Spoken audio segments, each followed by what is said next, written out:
You've just started your business and sales are probably low, which means profit is low.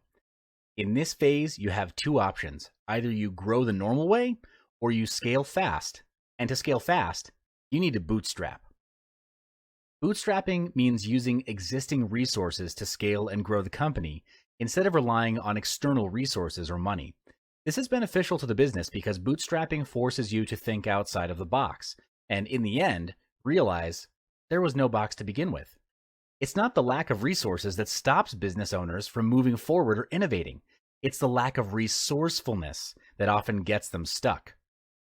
Bootstrapping is a situation in which entrepreneurs start a company with not much capital for their business, and bootstrapping is a way to ensure that that business has a positive cash flow. Many entrepreneurs understand the meaning of bootstrapping, that it's when a business borrows less money and the interest cost is reduced too. Bootstrapping is a steady way to begin compelling revenue and to support future investments by providing the business with a safety net for long-term cost management. This will also provide professionals with the peace of mind that they need to focus on building relations with customers and other professionals. Business people don't have to issue equity, and they can concentrate on obligation on individual sources. With bootstrapping, entrepreneurs can't really experiment out of their forte. The first tactic is done is better than perfect. Too many fumble at this phase. They believe that they need to do the best, have the best, and be the best in order to launch a ground-shaking, heaven-splitting, pioneering product. But that's not required. You don't need to be great to start, but you do need to start in order to ever be great. Best is an illusion. Perfection is an even bigger illusion. From my experience, the pursuit of being the best is a fear of rejection, and too many focus on what other people will say. To get started, just get started. Get cracking. Put a time frame and have the product launch within that time frame. In business, if your product is an innovative product, you want to launch it before your competitors leverage off the first mover advantage. This advantage captures the first slice of the market pie, and when done right, it can establish either your position in the market or theirs. Which one do you want? Being perfect will kill your business and your idea because the key insight is this: version 1 is better than version none. Let's continue talking about bootstrapping. If you've just started your business and sales are low, that means profit is low. In this module, you'll learn the second tactic that many entrepreneurs are not aware of at this phase. Tactic number 2 is to use what you have to its maximum ability. This translates into being resourceful. This tactic will save you hundreds and thousands of dollars in the long run, and trust me on this when I say it's worth the effort. Before starting my own business and managing a 7-figure company, I got my business experience from working in the largest fast-moving consumer goods company in the world. The company is now worth billions of dollars and has an annual target of one key business unit in the company of over 150 million US. Yes, it's big. Yes, it's huge, and the numbers are glorious, but I saw its Achilles heel. Its massive size was becoming its bane. There were too many processes. Staff turnover was high, and innovation was low. Our numbers were high, but actually we couldn't sustain it. Targets got higher, the market got more competitive, and the stress level of the company was getting more and more toxic. At some point, everyone was clouded with internal bottlenecks and putting out fires within internal departments.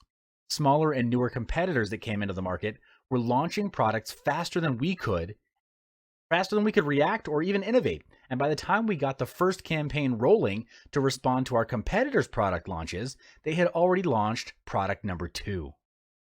What was the difference? How could they launch at such speed?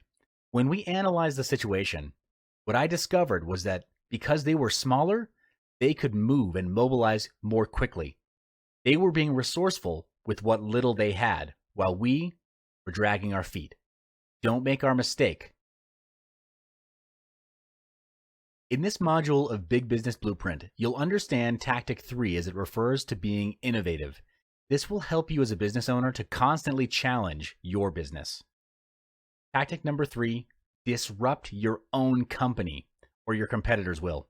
This tactic translates into innovation. As a business owner, your worst enemy is yourself, your own mind.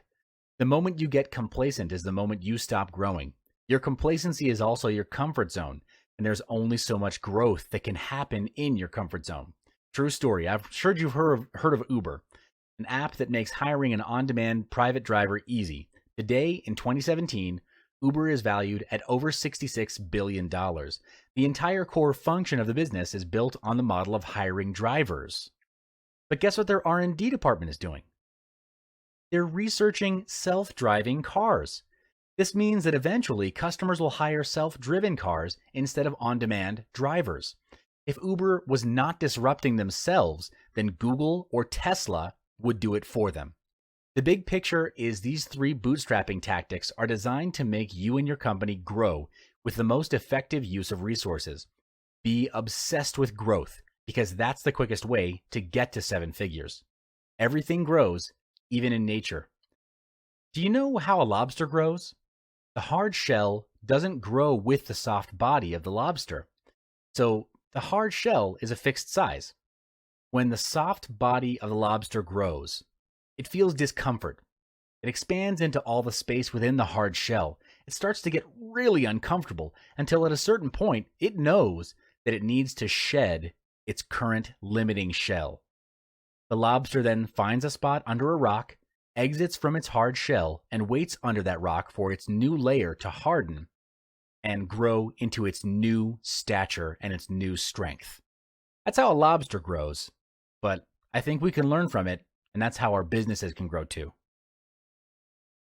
If opportunity doesn't knock, build a door. This quote from Milton Berle states that you need to create opportunities and form strategies that will aid in the growth of your $1 million company. One way to construct a $1 million company is to identify a pattern and scale it to the top. For example, Micah Adler, CEO of Fixu, a portable app designer, developed this company from under $1 million in revenue to over $100 million with just $17.6 million in funding and in only 3.5 years after its launch.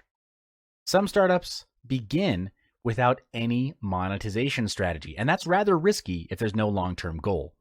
Twitter is an example of this phenomenon, but there are countless other companies out there building up their free user bases, hoping that inspiration and consequently financial stability will eventually strike along the way.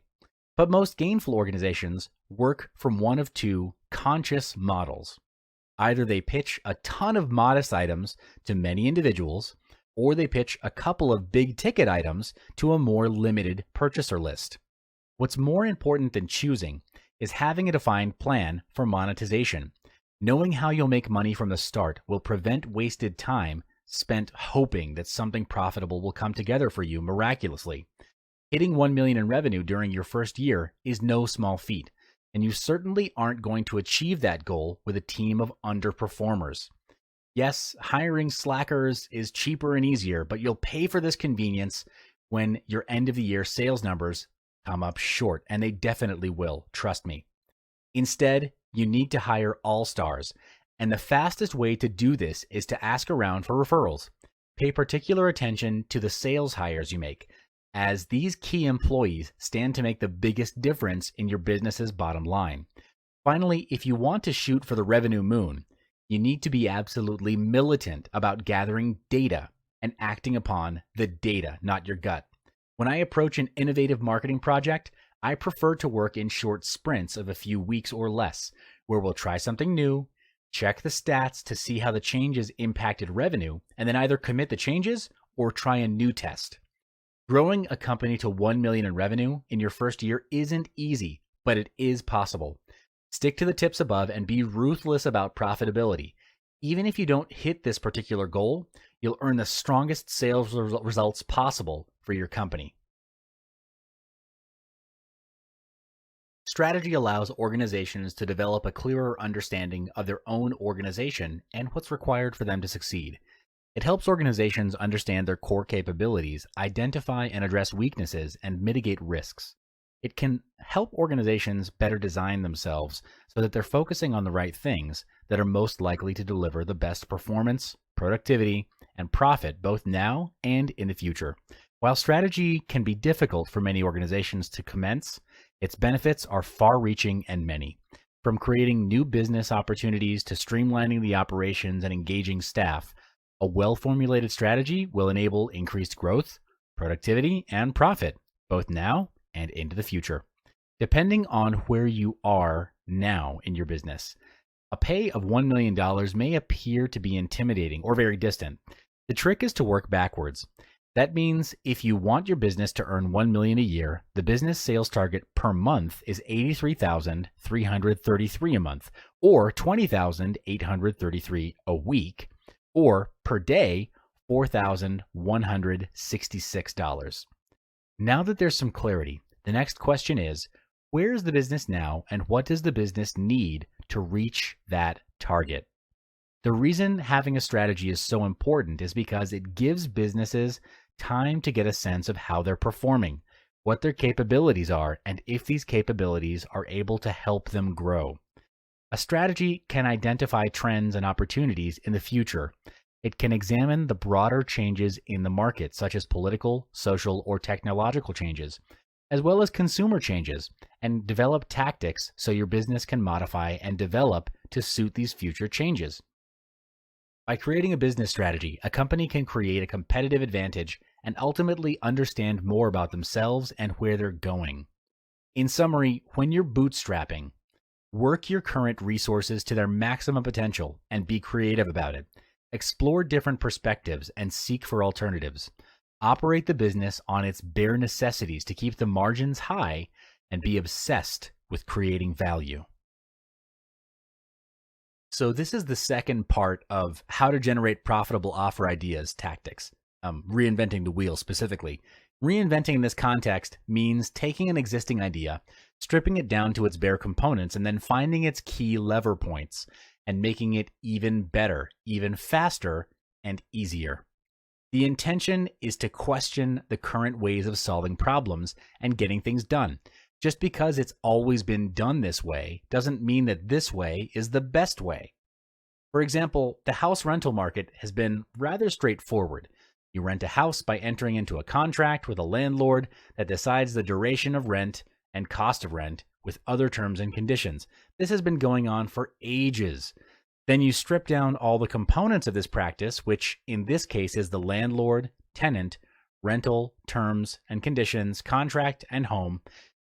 You'll have the individual pieces that you then need to piece it together to create a new picture. So there would be questions like, what if the tenant was the landlord? What if rental was shorter and more affordable? What if I didn't need to book expensive hotels during my holiday? What if I could meet new people along the way?